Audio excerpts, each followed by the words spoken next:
Hello everyone, this is Mandeep from exam word guys.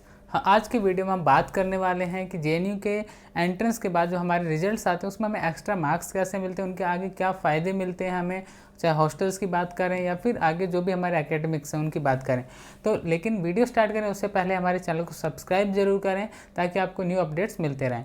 Guys, सबसे जो important point अभी निकल के आ रहा है, बहुत सारे स्टूडेंट्स हमें मैसेज कर करके पूछ रहे हैं सर हमें मार्क्स किस बेस पे एक्स्ट्रा मिलते हैं। तो आपको जिन्हें जानकारी नहीं है उन्हें मैं बता दूं, जेएनयू में सबसे ज़्यादा जो एक इम्पॉर्टेंट रोल प्ले करते हैं हमारे सिलेक्शंस में, वो प्ले करता है क्वार्टाइल्स। क्वार्टाइल डिस्ट्रिक्ट, बहुत सारे स्टूडेंट ऐसे हैं जिन्हें फॉर्म भरते वक्त नहीं पता था, उन्होंने उस पर नो कर दिया है और यस नहीं किया उन्होंने, तो उनको वो मार्क्स नहीं मिलने वाले हैं। उसके लिए आप एक कोशिश कर सकते हैं, एनटीए को मेल डालें या एनटीए को कॉल करें अगर कोई सॉल्यूशन हो सकता है वहाँ से। तो क्योंकि अभी एडमिनिस्ट्रेशन ओपन नहीं है तो पूरा एकदम जानकारी भी बाहर निकल के नहीं आ पा रही कि उसका एक और क्या प्रोसेस हो सकता है। लेकिन आपको मार्क्स मिलते हैं स्टूडेंट्स क्वार्टाइल 1 और क्वार्टाइल 2 में।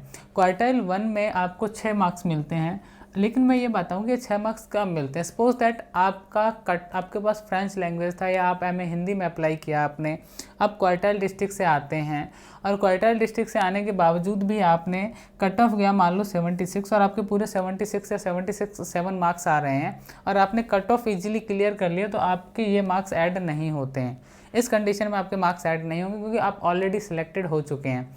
दूसरा जो होता है वो ये होता है कि अगर आप क्वार्टाइल डिस्ट्रिक्ट से आते हैं, सपोज करिए आपका कट ऑफ 76 गया लेकिन आप 72 ही आप वहाँ पे मार्क्स ला पाए।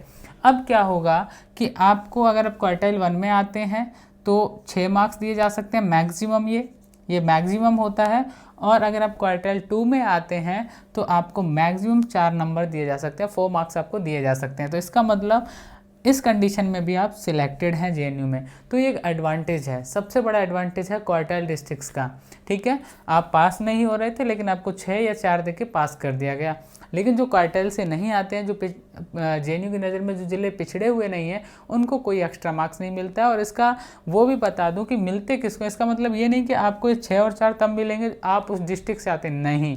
अगर आपने 12th उस डिस्ट्रिक्ट से किया है, कोई आपका एक क्लास उस डिस्ट्रिक्ट से हुआ है जो क्वार्टाइल में आता है, तो आपको ये मार्क्स मिलने वाले हैं। इसके साथ मैं आता हूँ दूसरा पॉइंट।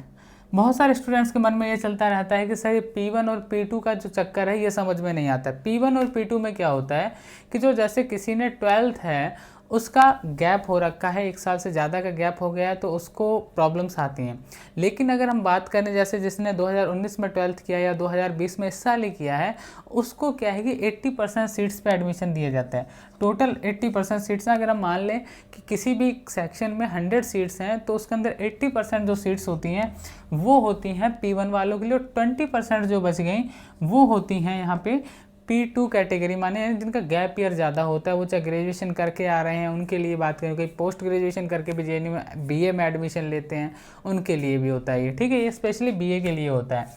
अब P1 में और P2 में अगर आप आ रहे हैं, P1 में आ रहे हैं तो आप काफ़ी सिक्योर हो जाते हैं क्योंकि 80% सीट्स होती है। लेकिन P2 वालों को क्या करना पड़ता है, एक्स्ट्रा वर्क करना पड़ता है क्योंकि उनके पास केवल 20% सीट होती हैं। अब जो 20% होगी तो सिंपल सी बात है कि आपको एक्स्ट्रा पढ़ना होगा, एक्स्ट्रा मार्क्स आपको लेके आने पड़ते हैं, बहुत सारी चीज़ें उसमें हो जाती हैं। तो ये जो एक था Q1 और क्वार्टाइल 2 वाला, ये शायद आप सभी को समझ में आ गया होगा।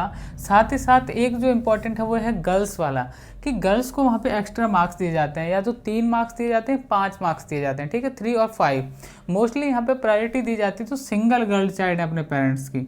ठीक है, यहाँ पे प्रायोरिटी उन गर्ल्स को दी जाती है जो केवल सिंगल गर्ल चाइल्ड है अपने पेरेंट्स की, और कोई उनका भाई बहन और नहीं है, उनको मोस्टली यहाँ प्रायोरिटी दी जाती है एक्स्ट्रा मार्क्स में जो गर्ल्स के लिए दिए जाते हैं।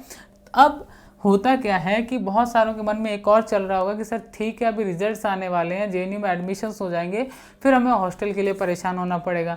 अब हॉस्टल में कई तो सोचते हैं कि हमें रैंक के हिसाब से हमारे मार्क्स 90 होंगे तो मिलेगा, नहीं। वहाँ आपको हॉस्टल अलॉट होते हैं, एक तो कैटेगरी वाइज, दूसरा हॉस्टल अलॉट होने के पीछे एक और है कि हॉस्टल वैकेंट कितने हैं, ये भी एक डिपेंड, क्योंकि जेएनयू में अभी हॉस्टल की शॉर्टेज चल रही है। तो आपका मेन टारगेट क्या है, आपको जेएनयू आना है, हॉस्टल वगैरह तो एडजस्ट हो जाएगा नहीं, कुछ दिन आप रूम लेके रह लेंगे, डोरमेट्रीज में रह लेंगे, लेकिन अगर आप ये सोच रहे हैं कि आपको मार्क्स के बेस पे हॉस्टल मिलने वाला है, तो मार्क्स के बेस पे हॉस्टल नहीं मिलता है, ठीक है।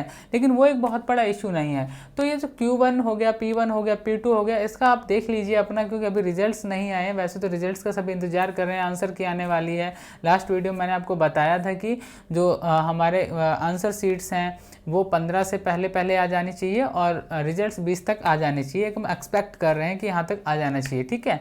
तो ये सारी चीज़ें मार्क्स से जुड़ी हुई होगी। साथ ही गाइस आखिरी में मैं बता दूं, जो स्टूडेंट्स JMI में पॉलिटिकल या हिस्ट्री की तैयारी कर रहे हैं, पॉलिटिकल के लिए, हिस्ट्री के लिए, या फिर जो मास कम्युनिकेशन के लिए प्रिपेयर कर रहे हैं, उनकी क्लासेस ऑलरेडी चल रही हैं। तो अगर वो ज्वाइन करना चाहें तो क्लासेस भी ज्वाइन कर सकते हैं। गूगल मीट के थ्रू लाइव हो रही हैं क्लासेस। कोई भी और डिटेल अगर आपको जाननी हो स्टूडेंट्स, तो आप यहाँ पे ये नंबर जो दिया हुआ है इस पर आप टेक्स्ट कर सकते हैं, मैसेज कर सकते हैं। व्हाट्सएप नंबर है ये, यहाँ पे आप मैसेज कर सकते हैं और जो भी आपकी डाउट्स होगी उसको क्लियर किया जाएगा। और कहीं ना कहीं हम लोग आपकी पहले भी हेल्प करते रहे और आगे भी करते रहेंगे। सो गाइज, या मार्क्स वगैरह का जो भी क्राइटेरिया है, किस तरह से कैटेगरी वाइज आपको हॉस्टल अलॉट्स होंगे, वो सारी चीज़ें रिजल्ट्स आने के बाद उसके ऊपर हम एक प्रॉपर वीडियो बनाएंगे, ताकि आप लोगों को पता लग सके कि आपको हॉस्टल कब तक मिलेगा, गैप ईयर वालों को हॉस्टल कब तक मिलेगा, गर्ल्स के लिए हॉस्टल मिलने की प्रायोरिटी कितनी ज़्यादा होती है। वैसे JNU मोस्टली गर्ल्स को बहुत जल्दी हॉस्टल मिल जाता है, क्योंकि गर्ल्स के हॉस्टल वहाँ पे ज़्यादा हैं in the comparison of boys, ठीक है।